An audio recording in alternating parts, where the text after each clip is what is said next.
បាទសួស្តីបងប្អូនអរគ្នាថ្ងៃនេះលោកគ្រូបន្តធ្វើ live អឺ configure SX ក្នុង lab activity របស់យើងហ្នឹងនេះជាព័ត៌មាននៅក្នុងpackage tracer activity នេះaddress switch មួយហ្នឹង VLAN មួយយើងប្រើ IP 10.10.2 subnet mask 255 255 3ដង IPC យើងប្រើ IP 10.10.10 ហើយ255 3ដងដែរអញ្ចឹងក្នុង lab នេះយើងនឹងធ្វើការ configure secure password ធ្វើការ encrypt communication ហើយនឹង verify SSH ហ្នឹងថាយើងអាច remote ចូលបានអត់អូខេនេះគឺថា SSH ហ្នឹងគឺត្រូវបានប្រើជំនួស Telnet សម្រាប់ management connection ដោយសារ Telnet ហ្នឹងវាគឺជាប្រភេទ plain text insecure communication ហ្នឹងដែលអាចធ្វើឲ្យ attacker ហ្នឹងអាចធ្វើការ capture ទិន្នន័យនៅពេលដែលធ្វើការ remote ហ្នឹងអញ្ចឹងអាចទទួលបានព័ត៌មាន username password ជាដើមអញ្ចឹង recommend ឲ្យប្រើប្រាស់secure remote access ជាមួយនឹង SSH អញ្ចឹងជំហានទី1ហ្នឹងគេឲ្យយើង secure password អូខេឥឡូវយើងចាប់ផ្ដើមចូលធ្វើតែម្ដងចុចលើ PC1 C1 ហើយយើង telnet យើងបើក desktop មកបើក command prompt យើង telnet ទៅកាន់ switch ហ្នឹងចឹងយើងវាយពាក្យ telnet ហើយ IP របស់ switch ហ្នឹង10.10.10 2អូខេចូលហើយ password Cisco Cisco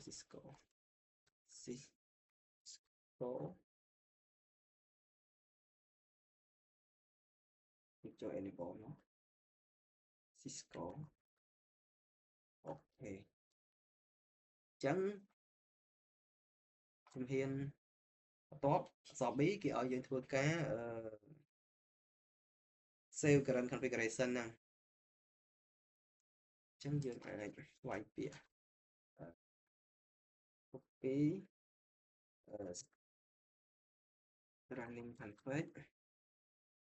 start app config អូខេជំហានទី3គេឲ្យយើង show the current configuration I know the password in plain text យើង show មើល command show running អូខេអញ្ចឹងនេះpassword យើងហ្នឹងគឺអត់មាន encrypt ទេយើងអាចឃើញធម្មតានេះ password Cisco ហ្នឹងអូ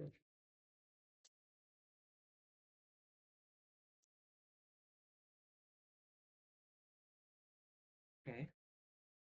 នេះ password Cisco យើងអត់មាន encrypt ទេអញ្ចឹងដល់សរ C គេឲ្យយើងប្រើ switch encryption password ដើម្បី encrypt password ហ្នឹងអញ្ចឹងយើងចូល global configuration mode មក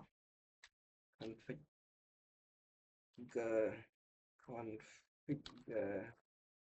terminal ហ្នឹងពាក្យពេញរបស់វាចឹងយើងវាយពាក្យ service password encryption អូខេតោះមកយើង verify password encrypt អត់អញ្ចឹងយើង end មកយើងចូលយើងវាយ show running config ដល់ទៀតមកព្រោះ password របស់យើងមានencrypt អត់អូខេនេះ password យើង encrypt អស់ហើយ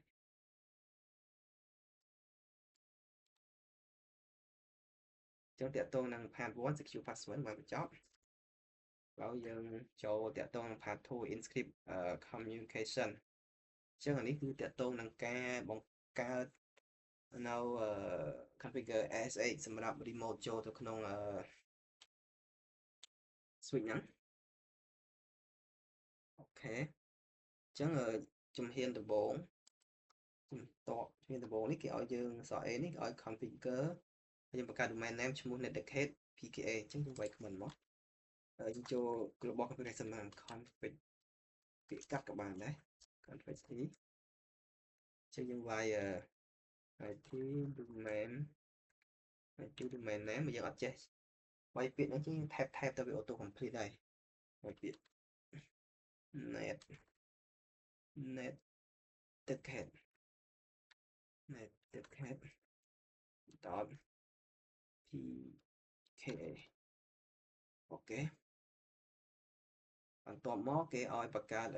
secure key ហើយ pair ទំហំ1024ចឹងយើងវាយ comment crypto key generate RSA enter មកចឹងយើងវាយទំហំមក1024 enter ចូល step ទី2ឲ្យយើងបង្កើតS8 user ហើយនឹង configure line VTY ហ្នឹងឲ្យ remote ប្រើតែ S8 ទេ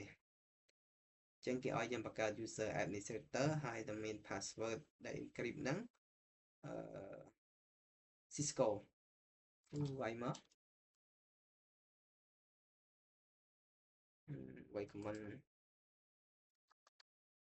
username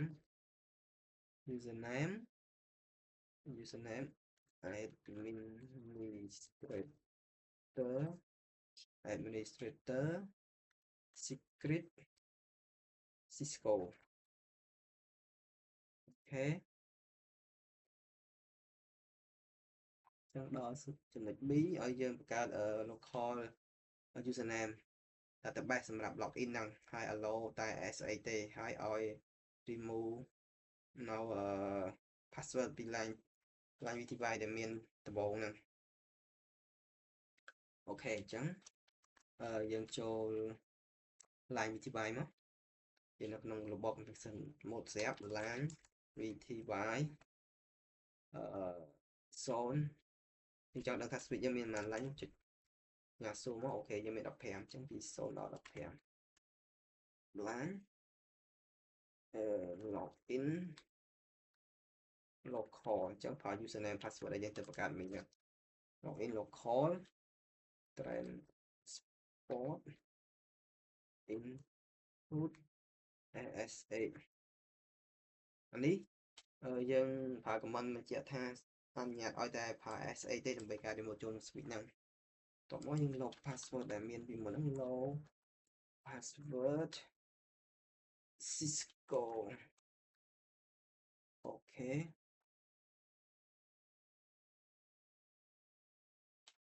in មកហើយយើងរាយវាមួយណាវារើអីអូខេដល់ទី3 verify យើង config ឲ្យអស់ចូល verify ម្ដងថាតើយើងពិតជាអាច remote តាម S8 បានអត់ចាំខ្ញុំចេញពី Tennet session ហ្នឹងអស់មកអូខេឥឡូវយើង close Tennet session ហើយឥឡូវយើងចូលដល់យើងឈរលើ counter អញ្ចឹងយើងដើម្បី remote យើងប្រើ command S8